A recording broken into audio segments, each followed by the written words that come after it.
Bonjour à tous et bienvenue dans ce nouveau tuto spécial Noël. Je crois que nous en sommes à notre cinquième, si je ne me trompe pas. Alors aujourd'hui, je voulais vous montrer comment faire des marque-places, voilà, pour faire voilà, les petites décos sur votre table. Donc voilà, moi cette année, je voulais faire des petites... voilà, des petits cartons pour positionner les gens donc à la table de Noël. Bien que nous ne serons pas nombreux, c'est le moment de tester les nouvelles petites décos que l'on peut faire avec notre silhouette. Voilà, donc du coup, pour cela, il vous faudra donc du papier. Moi j'ai utilisé du papier 200 grammes avec des motifs spéciaux Noël. Donc déjà, pardon, j'ai un petit chat dans la gorge. Il faut donc paramétrer votre mise en page.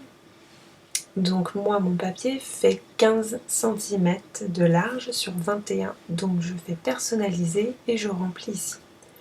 Voilà, sinon vous faites le menu déroulé. Voilà, vous déroulez ça. Et là, si vous avez du A4, du A5, vous mettez ce que vous voulez. Et si c'est personnalisé, vous rentrez vos données à vous. Voilà. Alors, ça n'a pas été très compliqué de trouver le design. Alors, Hermès qui va bien vouloir me le prendre, sachant que quand je filme, souvent il n'aime pas que je glisse. Voilà, c'est bien ce qui me semblait. Donc, je fais fichier ouvrir. Sinon, vous pouvez, voilà, comme je vous ai montré. Alors, vous insérez donc votre design. Alors là, en fin de compte, j'ai pris du format JPEG. Le PNG va vous vectoriser automatiquement. Moi, ça ne me donnait pas en fin de compte ce que je voulais, donc je préfère le faire en JPEG. Donc voilà, vous êtes avec votre design. Alors moi, je l'ai trouvé sur internet, voilà, sur Google. Vous pouvez en prendre, il y en a des gratuits. Et après, bon, voilà, vous pouvez l'utiliser. Par contre, évidemment, il ne faut pas que ça ait un but commercial. C'est vraiment pour chez vous, entre vous, et voilà, c'est vraiment une utilisation personnelle. Sinon, il faut faire vos propres designs, bien évidemment, ou acheter des designs donc, voilà, qui sont payants et qui sont faits pour être utilisés à plus grande échelle. Voilà, alors déjà, vous avez donc votre design. Donc première chose à faire, c'est vectoriser. Donc je sélectionne la zone de vectorisation.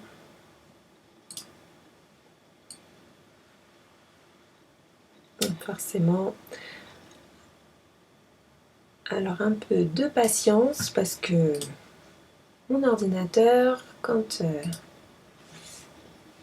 je filme, il boude. Alors je sélectionne.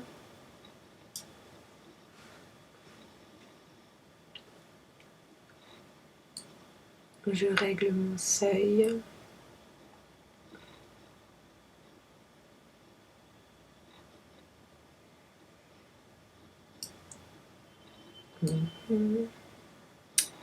Voilà, et je vectorise. Voilà, alors, vous allez pouvoir remarquer qu'il y a des doubles traits. Alors je vous montre comme ceci, avec délicatesse pour Monsieur l'ordi. Vous voyez, il y a les traits à l'intérieur et à l'extérieur. Les pointillés sont clairement en fin de compte des trous sur votre feuille, ce n'est pas bon. Donc, ce que je vous conseille, c'est une fois que c'est vectorisé, d'enlever la partie JPEG. Vous n'allez plus en avoir besoin parce que vous n'imprimez pas de toute façon. Ensuite, nous avons ça. Donc, clairement, c'est pas bon. Donc on sélectionne le tout. On fait scinder, tracer, composite. Tous les éléments vont en fin de compte être détachés. Alors moi je souhaite enlever l'intérieur déjà du cadre. Voilà, vous avez vu, ça m'a enlevé un cadre. Les pointillés, alors c'est pas très amusant à faire, mais je les enlève un par un. Vous voyez, moi je veux pas des trous comme ça sur ma feuille, je veux vraiment que ça prédécoupe en pointillé, en fin de compte, pour, vous savez, pour être aidé à la pliure du document. Pour que ça fasse une belle pliure. Donc, on enlève les pointillés.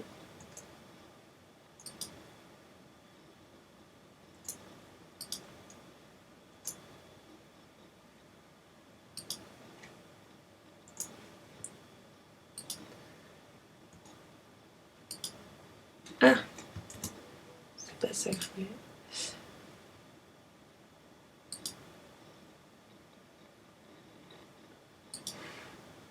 Ah, l'ordinateur est capricieux.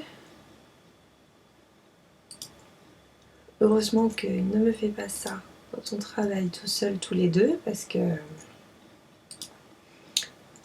finalement c'est pas la machine à découper qui est plus compliquée à utiliser, mais l'ordinateur.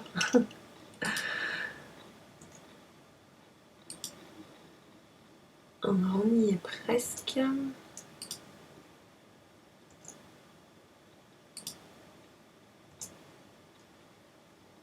Voilà. Alors ensuite, j'ai les petits morceaux là-haut. Alors en fait, vous nettoyez votre motif si vous voyez en fait des petites coupures comme ça qui sont vraiment pas jolies. Ça n'a rien à faire là en fin de compte. Donc vous les enlevez. Ça prend un petit peu de temps, mais bon, ça vaut le coup d'avoir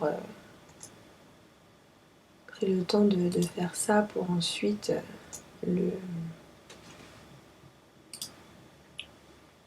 pour avoir ensuite un beau résultat.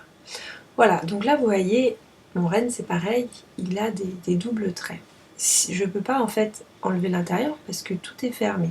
Donc ce que moi je fais, c'est que je les ouvre avec la gomme. Donc j'enlève.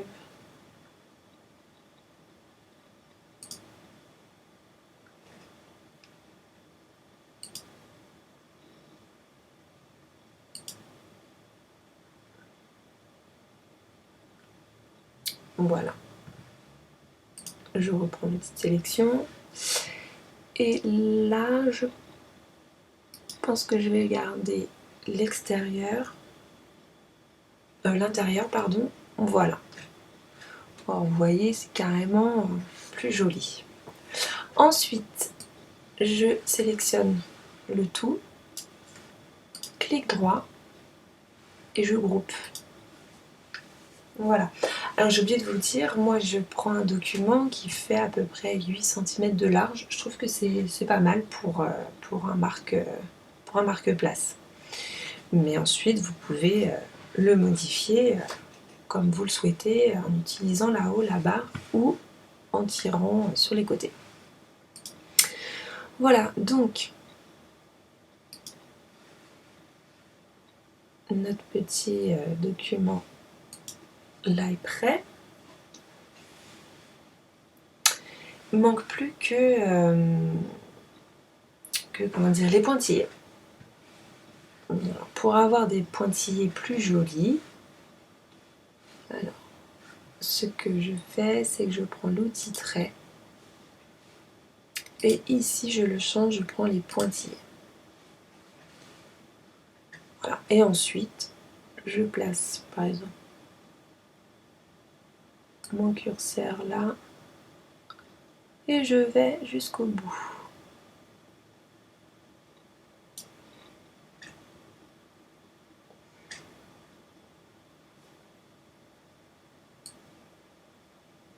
Et pareil de l'autre côté, où vous pouvez carrément faire tout, seulement vous plierez pas la tête, quoi.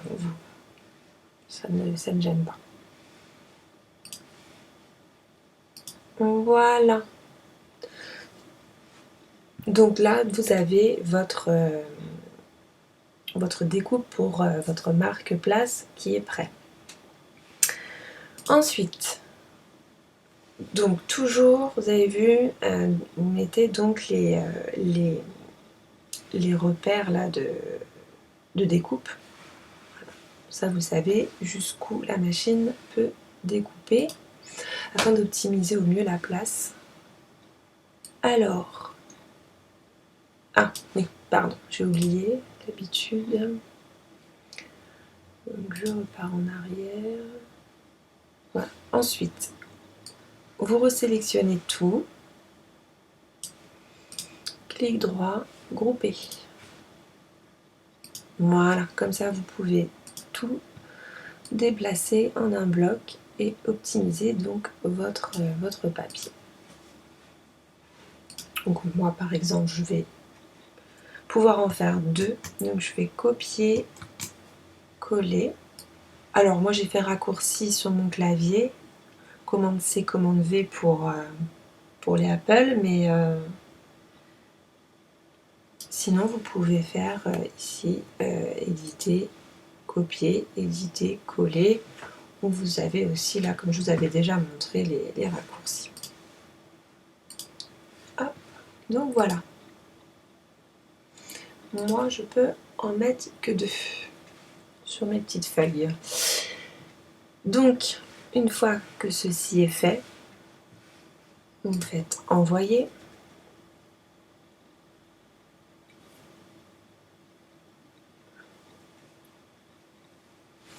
Vous sélectionnez.